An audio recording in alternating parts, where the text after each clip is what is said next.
1818 October ചരിത്രത്തിലെ ഏറ്റവും വലിയ സൈനിക ദുരന്തങ്ങളിലൊന്നിനാണ് റഷ്യ സാക്ഷ്യം വഹിച്ചത്. നെപ്പോളിയൻ ബോണപ്പാർട്ടിന്റെ ഗ്രാൻഡ് ആർമി റഷ്യൻ മണ്ണിൽ നിന്ന് പിൻവാങ്ങുമ്പോൾ ഏകദേശം 3 ലക്ഷം സൈനികരാണ് മഞ്ഞിലും വിശപ്പിലും ക്ഷീണത്തിലും പെട്ട് ജീവൻ വെടിഞ്ഞത്. നെപ്പോളിയന്റെ ഗ്രാൻഡ് ആർമിയെ റഷ്യൻ മണ്ണിൽ വെച്ച് കൊന്ന രഹസ്യ കൊലയാളികൾ യഥാർത്ഥത്തിൽ മറ്റൊന്നായിരുന്നു.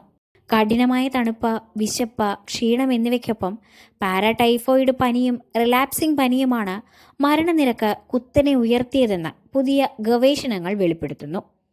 ലിത്വാനിയയിലെ വിൽനിയസിലുള്ള കൂട്ടശവക്കുഴിയിൽ നിന്ന് കണ്ടെത്തിയ 13 സൈനികരുടെ പല്ലുകളിൽ നിന്നുള്ള പുരാതന DNA പരിശോധനയാണ് 200 വർഷങ്ങൾക്കിപ്പുറം ഈ ഞെട്ടിക്കുന്ന സത്യം പുറത്തു കൊണ്ടുവന്നത്. ഷോട്ട് ഗൺ സീക്വൻസിംഗ് എന്ന പുതിയ സാങ്കേതികവിദ്യ ഉപയോഗിച്ച് കറന്റ് ബയോളജി ജേണലിലാണ് പഠനം പ്രസിദ്ധീകരിച്ചിരിക്കുന്നത്. പാരാടൈഫോയിഡ് പനിയും റിലാപ്സിംഗ് പനിയുമാണ് മരണനിരക്ക് കുത്തനെ ഉയർത്തിയത്. പാരാടൈഫോയിഡ് പനിക്കു കാരണം മലിനമായ ഭക്ഷണത്തിലൂടെയും വെള്ളത്തിലൂടെയും പകരുന്ന സാൽമൊണല്ല എൻറ്ററിക്ക എന്ന ബാക്ടീരിയയാണ്. റിലാപ്സിംഗ് പനി പരത്തിയതാകട്ടെ പേനുകളും. യുദ്ധത്തിൽ തളർന്ന സൈനികരെ കൂടുതൽ ദുർബലപ്പെടുത്താൻ ഈ രോഗങ്ങൾക്ക് വളരെ എളുപ്പത്തിൽ കഴിഞ്ഞു.